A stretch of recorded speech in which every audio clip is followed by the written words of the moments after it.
उसका नाम डॉक्टर अहमद था और वो सऊदी अरब का मशहूर तबीब था। लोग उससे मशवरा लेने के लिए कई कई दिन तक इंतजार करते थे। उसकी शोहरत बढ़ती चली जा रही थी। दारुल हुकूमत में एक इंटरनेशनल मेडिकल कॉन्फ्रेंस का इनेकाद हुआ, जिसमें उसे भी दावत दी गई। उसकी खिदमात के पेश नज़र फैसला हुआ कि वो इस कॉन्फ्रेंस में न सिर्फ कलीदी मकाला पढ़ेगा, बल्कि इस मौके पर उसे एहजाजी शील्ड और सर्टिफिकेट भी दिया जाएगा। डॉक्टर अहमद अपने घर से एयरपोर्ट की तरफ रवाना हुआ। वो बहुत खुश और पुरसुकून था। आज शाम उसकी तकरीम और इज्जत की जाने वाली थी। ये सोचकर वो और भी ज़्यादा आसूदा हो गया। एयरपोर्ट पर वो मामूली चेकिंग के बाद फौरन ही हवाई जहाज़ में सवार हो गया। उसकी फ़्लाइट वक्त के मुताबिक परवाज़ कर गई। कोई आधा पौन घंटा गुजरा होगा कि एयर होस्टेस ने ऐलान किया, हम माजरत ख़्वाह हैं कि तैयारे में फ़नी खराबी के सबब हम करीबी एयरपोर्ट पर उतर रहे हैं। हमारे पास इसके सिवा कोई और चारा कार्ड नहीं है। फ़्लाइट बगैर किसी रुकावट और हादसे के करीबी एयरपोर्ट पर उतर गई। मुसाफिर जहाज़ से उतरकर लाउंज में चले गए। डॉक्टर अहमद भी दूसरे मुसाफिरों के साथ तैयारे की फ़नी खराबी दुरुस्त होने का इंतज़ार करने लगे। थोड़ी देर बाद एयरपोर्ट अथॉरिटी ने ऐलान किया, ख़वातीनो हज़रात, इंजीनियर ने बताया है कि फ़नी खराबी के दुरुस्त होने का फ़िलहाल कोई इम्कान नहीं है, लिहाजा मुसाफिरों के लिए मुतबादिल तैयारा का इंतज़ाम किया जा रहा है। ये तैयारा कब आएगा, किसी को इल्म नहीं था। थोड़ी देर बाद नया ऐलान हुआ कि मुतबादिल तैयारा कल ही आ सकता है। इस ज़हमत के लिए हम माजरत ख़्वाह हैं। अब आपको होटल पहुंचा दिया जाएगा। डॉक्टर अहमद के लिए ये ऐलान निहायत तकलीफ दे और परेशान कुन था। आज रात उसकी ज़िंदगी की बहुत अहम रात थी। वो कई हफ्तों से इस रात का मुंतज़िर था जब उसकी तकरीम होनी थी। वो कुर्सी से उठा और एयरपोर्ट के आला अफसर के पास जा पहुंचा। अपना तारुफ कराया और कहा, मैं इंटरनेशनल लेवल का डॉक्टर हूँ। मेरा एक एक मिनट कीमती है। मुझे आज रात दारुल हुकूमत में मकाला पढ़ना है। पूरी दुनिया से मंदूबीन इस सेमिनार में शिरकत के लिए आए हुए हैं और आप लोग हमें ये बता रहे हैं कि मुतबादिल तैयारा 14 घंटे बाद आएगा। मुतल्लिका अफसर ने जवाब दिया, मोहतरम डॉक्टर साहब, हम आपकी इज्जत और कद्र करते हैं। हमें आपकी और दूसरे मुसाफिरों की मुश्किलात का अंदाज़ा है, लेकिन ये हमारे बस की बात नहीं है और नया तैयारा फौरी तौर पर फराहम करना मेरे इख्तियार में नहीं है। अलबत्ता वो शहर जहां आपको कॉन्फ्रेंस में शिरकत के लिए जाना है, यहाँ से बजरिए कार सिर्फ 3 से 4 घंटे की मुसाफत पर है।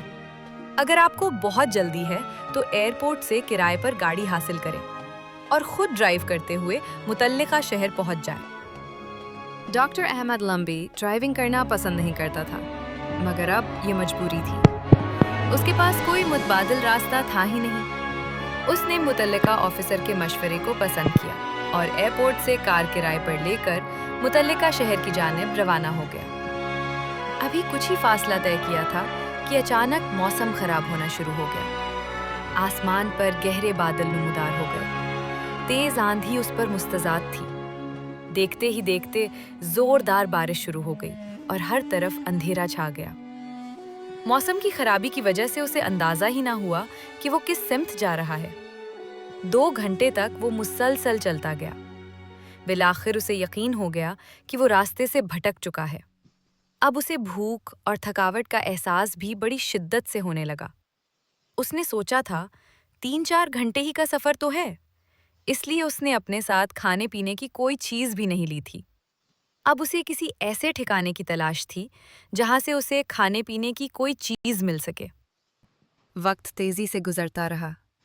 चारों तरफ रात का अंधेरा भी छा चुका था।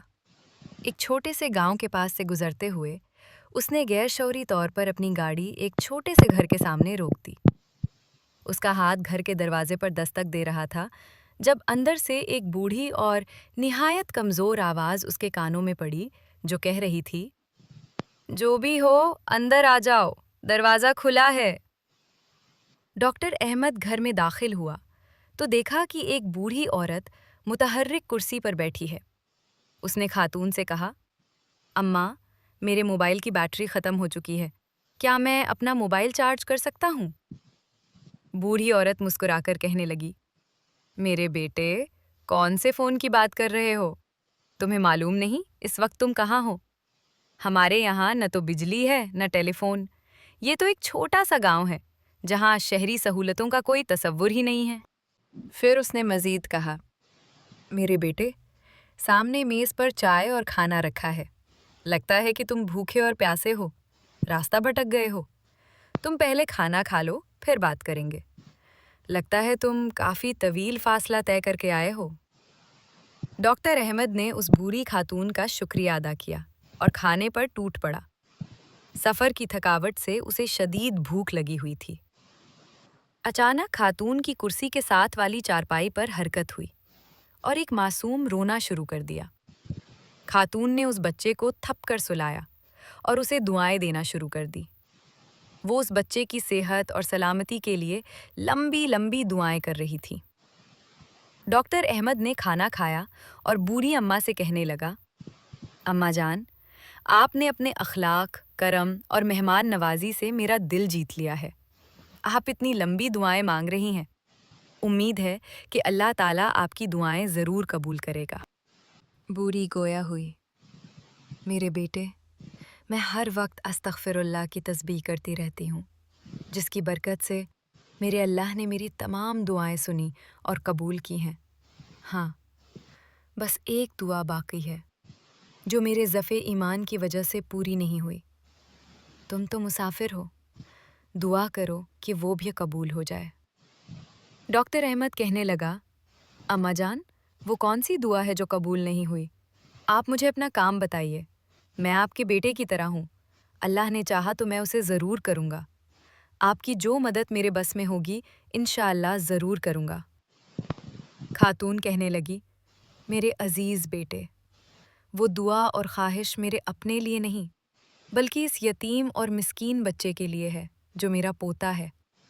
इसके माँ बाप कुछ अरसा पहले फौत हो चुके हैं। इसे हड्डियों की एक बीमारी है जिसकी वजह से चलने फिरने से माजूर है।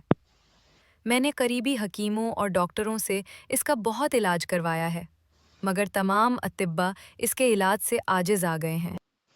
लोगों ने मशवरा दिया है कि इस मुल्क में एक ही डॉक्टर है जिसका नाम अहमद है, जो हड्डियों के इलाज का माहिर है। उसकी शोहरत दूर दूर तक है। वो बहुत माना हुआ सर्जन है।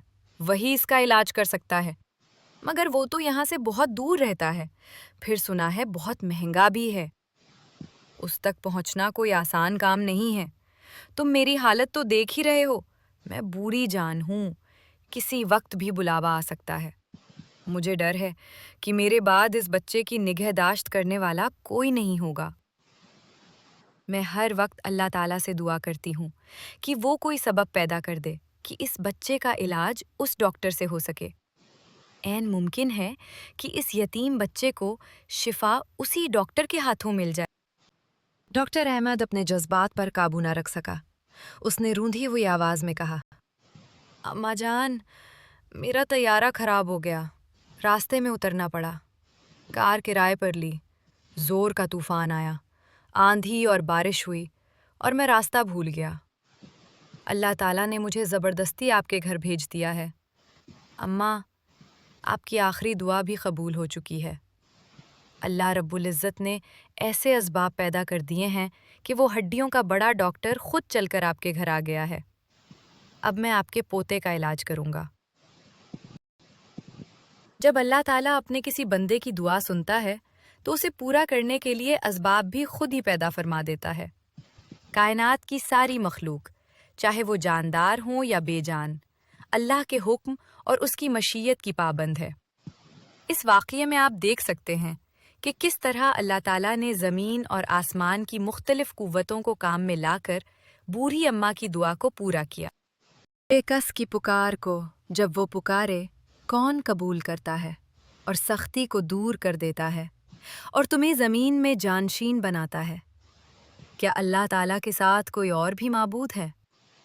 तुम बहुत कम नसीहत और इबरत हासिल करते हो। जब बंदा टूट कर सूरह अन्नमल अस्तगफिरुल्लाह के 62। साथ अल्लाह को पुकारता है तो अल्लाह अपनी कुदरत कामिला से ऐसे रास्ते बना देता है जो सोच से भी बाहर होते हैं। ये कहानी सिर्फ एक बीमार बच्चे की नहीं, बल्कि उस दुआ की गवाही है जो यकीन के साथ मांगी जाए तो कभी रद्द नहीं होती। ऐसी ईमान अफरोज़ और हकीकत से भरी कहानियों के लिए चैनल को सब्सक्राइब करें, वीडियो को लाइक करें और इस पैगाम को आगे बढ़ाएं।